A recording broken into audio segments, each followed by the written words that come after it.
Gente, muito obrigada por estarem aqui, né, ainda. Obrigada pela audiência, pela paciência, pela participação e pelo entusiasmo, tá, Luciano? Perfeito. Você pode colocar aí agora a última apresentação, que é a de Pop Rua. Eu não vou fazer ela completa, tá? Fiquem tranquilos, a gente não vai sair daqui depois das 19 horas. 2h30 dá para a gente resolver. Então vamos lá. Não é melhor fazer daqui, não? Não, porque eu tenho que ler aqui minha cola aqui, porque eu fiz um resumo escrito aí porque se eu for passando aqui, aí eu vou demorar muito tempo. Então eu vou começar já com essa foto aqui. E aí inicio dizendo o seguinte: a gente faz aqui no Brasil um censo demográfico, né? A gente chama de censo demográfico, mas nos demais países, sobretudo aqui na América Latina, o censo tem nome de censo de população e domicílios, né? E aí, se a gente olhar lá nas recomendações das Nações Unidas e nos princípios estatísticos, né, que regem, né, a condução do censo demográfico, sempre se atrela, né, a população residente à população domiciliada, né? Então, quando a gente pega esse conceito de população domiciliada e compara com a população total, que inclui também a população não domiciliada, de fato a gente percebe que parte da população não será contada em um censo tradicional, né? Então o que a gente faz, de fato, é a contagem de população que é a população que reside em alguma estrutura, né? Então o que a gente pode dizer que avançou nos últimos anos, e é claro que a gente não chegou a um grau de maturidade em que a gente pode dizer, contamos toda a população não residente. De 2010, as lições aprendidas, né, em 2010 nos fez refletir a respeito da classificação de domicílios em situação de precariedade, né? Então a gente não trabalha no IBGE com o conceito população de rua. A gente trabalha com um conceito de precariedade domiciliar. E aí vocês vão ver nessas fotos aqui daqui a pouco que a gente acaba tendo uma sobreposição entre o conceito, né, lá do decreto, que eu não lembro de cabeça, acho que eu coloquei uma cola aqui, o decreto 7.053 de 2009, que define o que é população de rua, né? E esse decreto, além dele definir o que é população de rua, que vive em situação de precariedade, as questões de laços familiares interrompidos, e é uma legislação que nos define ali o que é a população de rua, e estabelece que o IBGE e o IPEA são corresponsáveis em assessorar as instâncias, né, instâncias essas de esferas de governo estadual e municipal, nas políticas e na produção de estatísticas para essas populações, né? E a gente tem atualmente, inclusive, está tramitando, né, no Senado e no Congresso, projetos de lei para que essas populações sejam incluídas de forma obrigatória no censo, né, ou nas contagens de população. E o entendimento do IBGE é que uma operação como o censo demográfico para a população domiciliada já é um grande desafio, né? Eu mostrei aqui para vocês, né, vocês viram na apresentação do CEMAR também, quais foram os grandes desafios que a gente teve nesse censo, né? Agora imagina se a gente fosse, além de transpor todos esses desafios, a gente fosse lidar também com a situação da população que a gente chama de não domiciliada, tá? A gente entende que é uma população que tem necessidades e especificidades muito peculiares, né? E que para incorporar dentro de um projeto de censo, praticamente a gente teria que pensar uma outra operação, tá? Seria um questionário totalmente diferente, seria um treinamento totalmente diferente, seria uma equipe, né, muito diferente, né? A gente, ao longo da década, né, de 2010 para cá, se debruçou sobre o tema. Isso começou lá em 2010, teve um seminário internacional com a participação de INES aí de vários países aqui, que nos trouxeram ali as suas experiências. A maioria deles não faz a operação de coleta da população de rua junto com a operação de população domiciliada, né? Aqueles que fazem, acabam fazendo equipes totalmente diferentes. O recenseador que faz a coleta da população domiciliada é uma pessoa totalmente diferente daquele que vai fazer a coleta da população de rua, né? A pessoa que vai coletar informações de população não domiciliada, ela tem que ter uma capacitação específica, e em algumas situações ela tem que ter tem que ter qualificações diferenciadas, né? De repente você vai ter até que ter um assistente social, um profissional de saúde, como facilitador para fazer a coleta, para operacionalizar a coleta, né? Então, de fato, é uma lógica de operação muito diferente da lógica com que a gente está acostumado para coletar a população domiciliada, né? E aí fica a questão, então, de fato, o IBGE não vai coletar, ficou de fora e não vai fazer nada. Não, a gente, de 2010 para cá, com esse entendimento de que boa parte dessa população, que é definida como população de rua, a gente entende que boa parte dessa população ela acaba sendo abrangida na coleta de população domiciliada, tá? E aí, com a revisão do que foi feito em 2010, a gente fez essa avaliação de que deveria melhorar a classificação de domicílios que estão em situação de precariedade secundária, né? São pessoas que estão em situação de precariedade secundária, né? Não são as que estão em situação de precariedade primária, que é de fato a pessoa que reside ao relento, né? Então, a partir de 2010, a gente lançou um olhar e fizemos essa revisão, essa melhoria, né, da classificação dos domicílios, e aí conseguimos adaptar para um treinamento para a operação domiciliada que permitisse identificar melhor essas estruturas e, com isso, abranger uma população domiciliada que provavelmente pode ter ficado, parte pode ter ficado fora nos censos anteriores, né? Então, aqui é um exemplo, né? E aí são exemplos de algumas categorias e fotos de algumas situações que a gente viu em campo e que foi população que é considerada a população de rua, segundo a definição do decreto lá, né? Mas que nós conseguimos sim coletar as informações dessas pessoas. Então, por exemplo, aqui a gente tem uma estrutura, uma casa praticamente ali em ruínas, né? E tinha pessoas morando ali que foram contadas, né? Então, essa classificação, estrutura residencial permanente degradada ou inacabada, ela já existia em 2010, mas com uma definição, e no treinamento a gente não dava atenção devida para essa classificação de forma com que isso fosse enfático para o recenseador de que ele tinha sim que considerar esse domicílio aqui, né, como um domicílio com a população domiciliada e contar essas pessoas, né? Aqui um outro exemplo são barracas de camping, né, debaixo de um viaduto, né, que também é considerado população de rua, né, e que nós consideramos como residentes, né? Então, o conceito de domicílio ele não diz respeito ao nível de precariedade ou adequabilidade, né?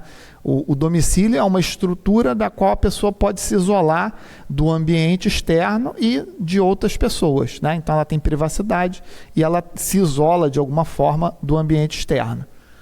Então, a barraca de camping é sim considerado um domicílio, é um domicílio improvisado. Ele não foi construído com essa finalidade, né? Uma barraca de camping ela é utilizada, ela é construída, ela é fabricada, né, para ser usada temporariamente, mas não para servir de moradia para uma pessoa. Aqui ninguém diria, né, que isso aqui é um domicílio, mas foi classificado como um domicílio, né? Você tem aqui uma parede de papelão, né? E um papel, um lençol aqui para se isolar na parte superior. Então, assim, a situação de precariedade muito grande, né? Mas é considerado domicílio, né? A pessoa está morando aqui na calçada, se isolando do ambiente, da forma como ela conseguiu improvisar ali a sua estrutura, mas essas unidades, né? Essas unidades nós instruímos os recenseadores a coletar as informações dessas pessoas. Aqui é uma invasão, se eu não me engano, numa fábrica abandonada ou num hotel, não me lembro. Na época a gente fez um teste antes do censo, e isso foi um desses testes, né? Então improvisou ali um monte de fiação ali para conseguir colocar a luz, e as pessoas residem nessa invasão. Também foi considerado como população domiciliada. Um vagão, né? Um vagão abandonado, também sendo utilizado ali como domicílio, né? Improvisado.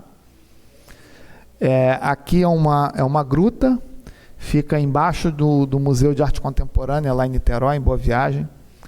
Essa gruta é antiga, em 2010 já existia, a gente na época acabou não coletando essa população, e agora em 2022 a gente tomou cuidado de, no treinamento, fazer a forma correta, e essa população, essa família, né, acho que é uma família que reside aqui numa gruta, ela foi recenseada e é uma parte da população de rua, né? Se a gente pegar o conceito de população de rua, ela é conceituada como população de rua, mas ela para o IBGE, considerada como população domiciliada, tá?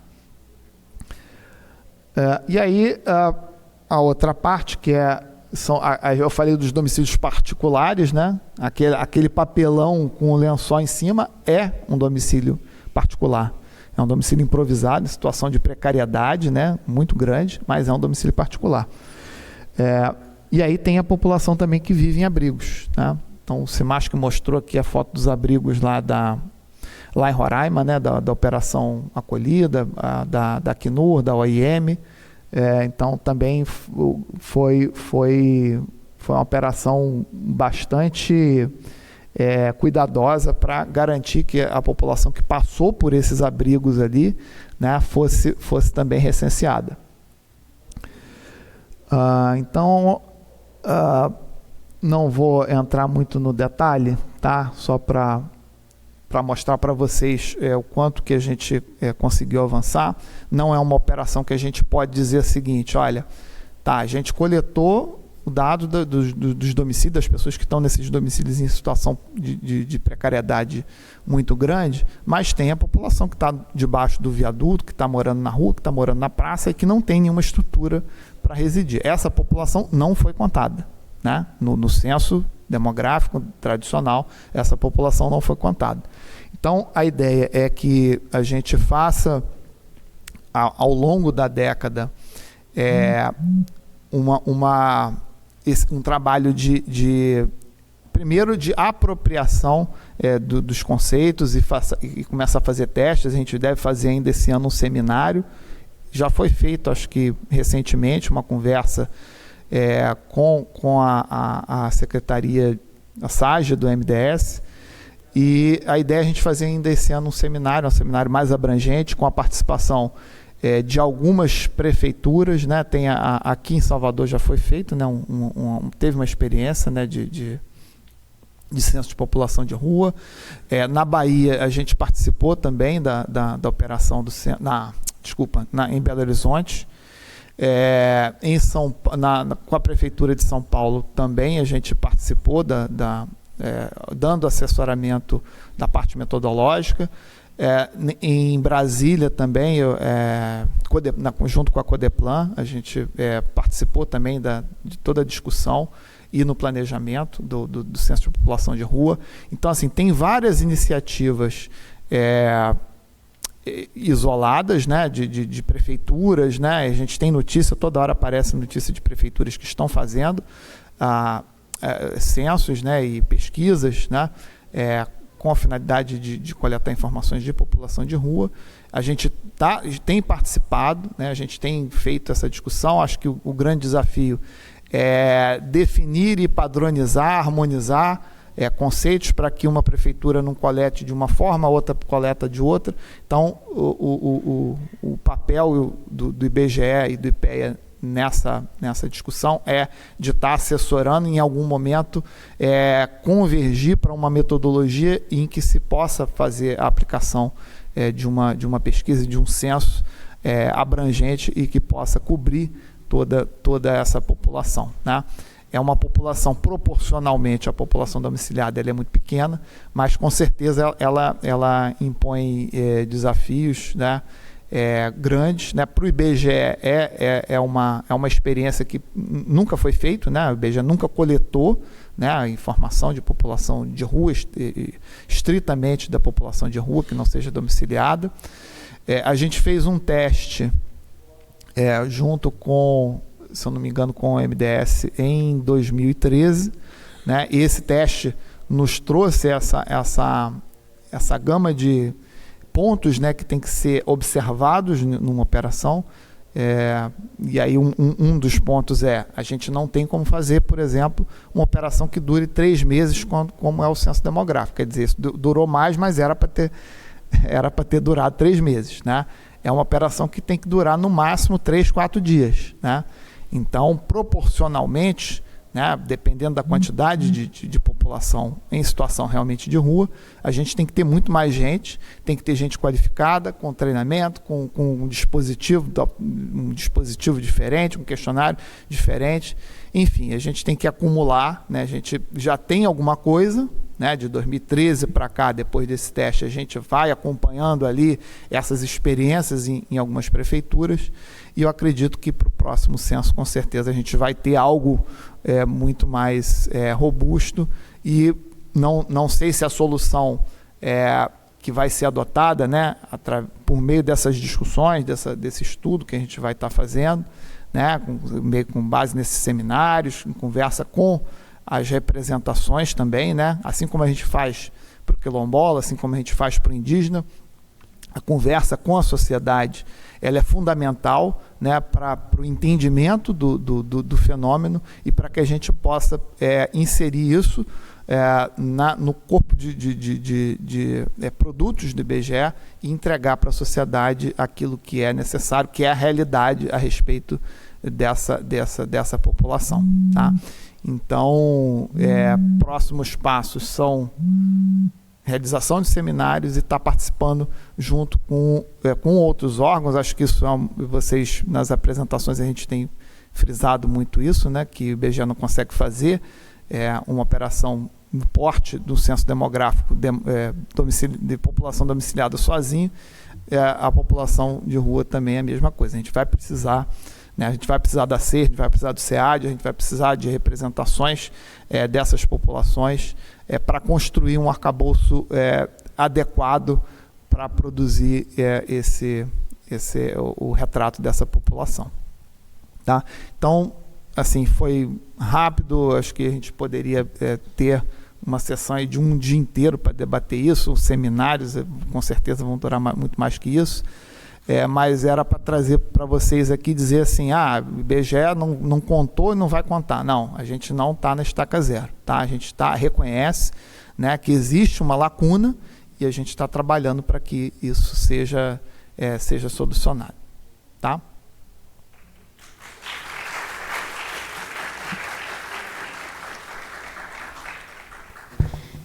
Gente,